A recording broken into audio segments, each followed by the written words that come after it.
Now, tonight's first class in Azon Masterclass 2 is kind of going to be an introduction to this strategy.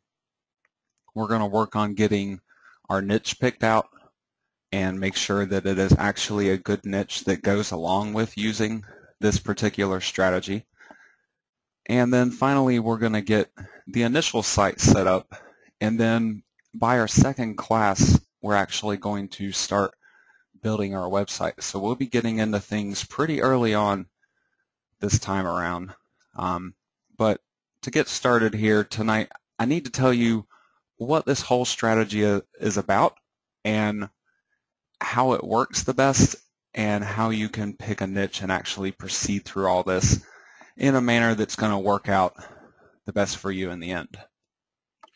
So to start with, this particular strategy, I feel like it is a great fit for higher competition niches, but it's not necessarily a great fit for any niche that is out there.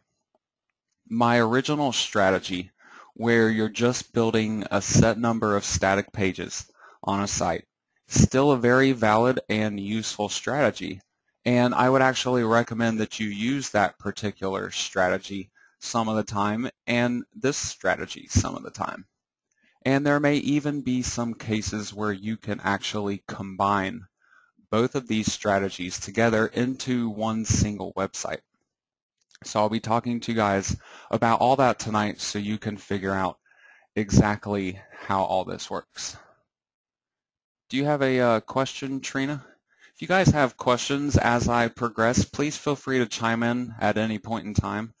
I may not be able to immediately drop what I'm saying to respond to you, but I will definitely get to a stopping point as quickly as I can and address any questions you may have. And then also towards the end of the class, we will have a final question and answer session, so you can ask me anything you may want about this particular class or where we are in the series. Okay, great, Trina. Just checking. Saw your hand was raised there. Glad to see you here tonight. Now, I typically do more hands-on webinars when I'm doing these training classes, where I will be pulling up a website and actually working on it for you guys as we progress through this series. But when there are times when I have some things that I need to explain to you and I don't really have a way that I can necessarily show it to you on a website, I have put together some slides for those portions of the training classes, but a decent portion of this entire series will actually be more live action, where I'll be doing something as I'm teaching you about it. So to get started with, I need to talk to you about what this whole strategy is about so you can figure out how to best put it into action. What we're going to be doing here is actually blogging, but this may not be blogging in the way that you would generally think of that particular term. We're not going to be sitting around for hours every single day writing these big, long, drawn-out blog posts and having to come up with all of this unique information. I have a really great source for information as long as you stick to my niche recommendations for this particular strategy, and I'll be getting to that a little bit later on here this evening. Now, to start with, what we're going to be doing is blogging as a fan or industry expert here. You could either be from the perspective of simply somebody who really enjoys a particular niche or a type of product, and you would simply talk about it from that perspective. Or you could also be more of an expert in that niche and talk about subject matters that would more be relational to that, like giving people tutorials or talking about breaking industry news.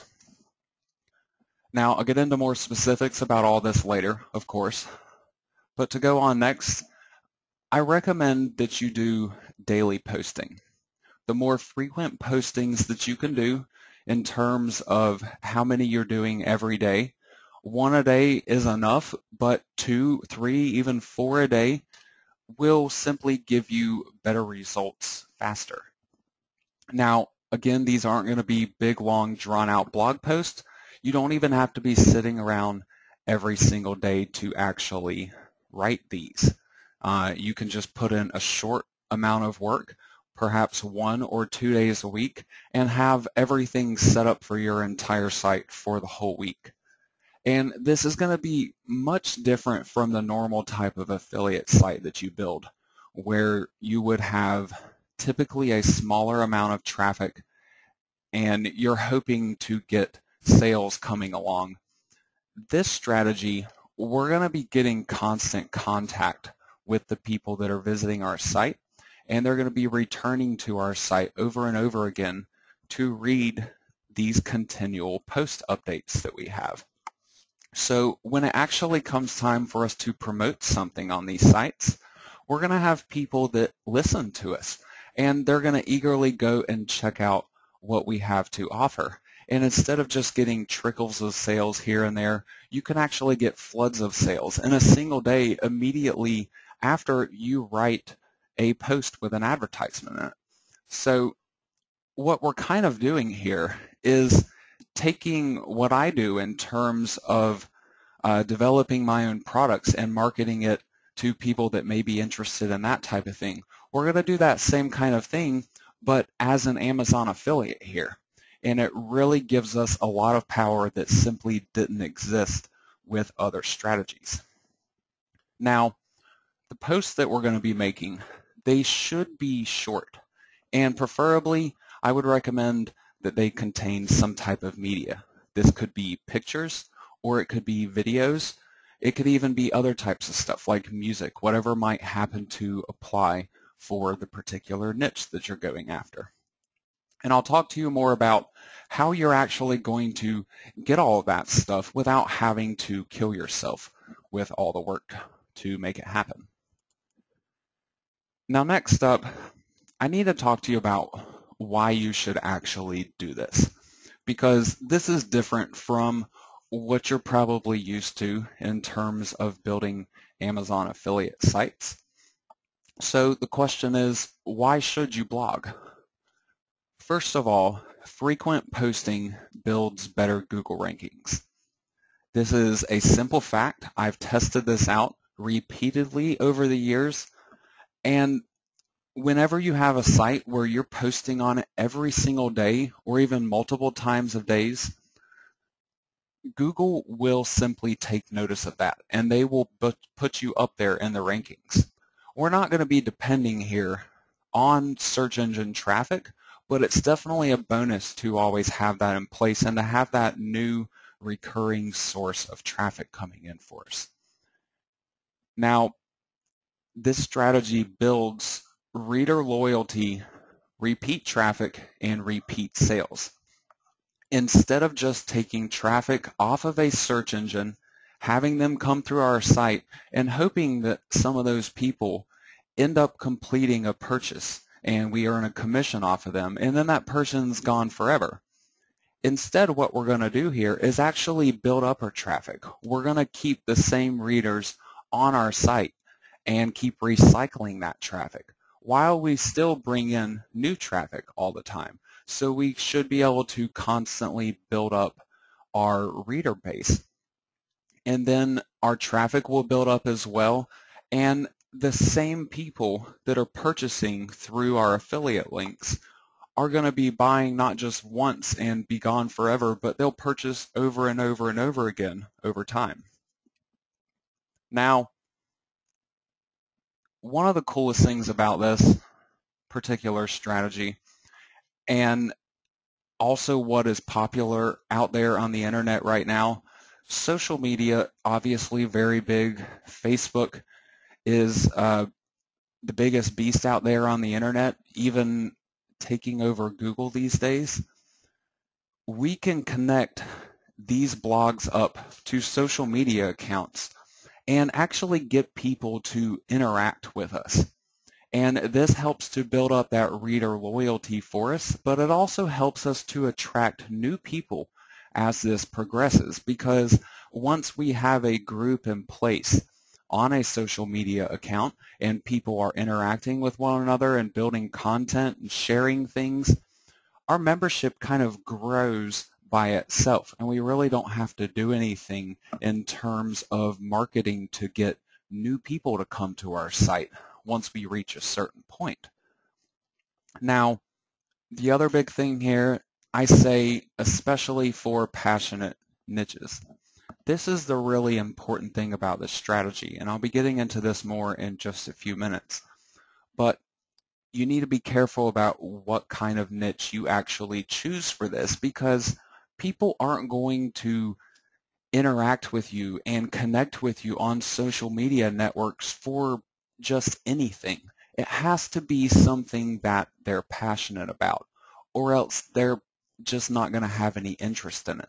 They might have an interest in purchasing the product that you're advertising, but they probably don't have an interest in talking about it.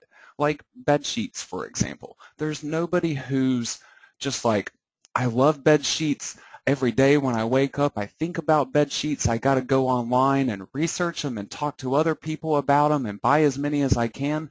Maybe there's a random person or two here in the world that would be like that, but for the most part, you don't have people like that for most niches that are out there. So you have to go for something that people are passionate about, or else they're not going to interact with you. Now, this constant contact with our loyal readers, as I mentioned before, it means that they're going to take notice of our advertisements. We're not going to be promoting stuff nonstop. Every single post that we write, it's not going to have an advertisement in it. So when we actually do advertise something, people are going to take a look at it. We're not going to be putting them off by shoving ads in their face all the time. Now, one thing that I want to point out here before I move on, Fortune 500 companies. These are the biggest corporations in the entire world. They have been using this same strategy basically, but in their own way to build customer loyalty for their brands. Now, this chart right here, while one of the dates is messed up, this should be 2007. This isn't my chart. This is from a different source, actually. This comes from the University of Dartmouth. So very respectable source that this is coming from here, except they just can't get their dates correct. But in 2007, 16% of the Fortune 500 corporations had public-facing blogs. And now in 2013, or just recently in 2013, this has jumped up to 32 or 34%. Major increase. This is more than doubling, and now puts them over 1/3 of all Fortune 500 corporations are having public-facing blogs. And there's one simple reason why they're doing that, because it works. When people get familiar with you and are used to you in their everyday lives, they will trust you. And when you point something out to them that they should be purchasing, especially if it's already something that they're passionate about, they're not going to really hesitate.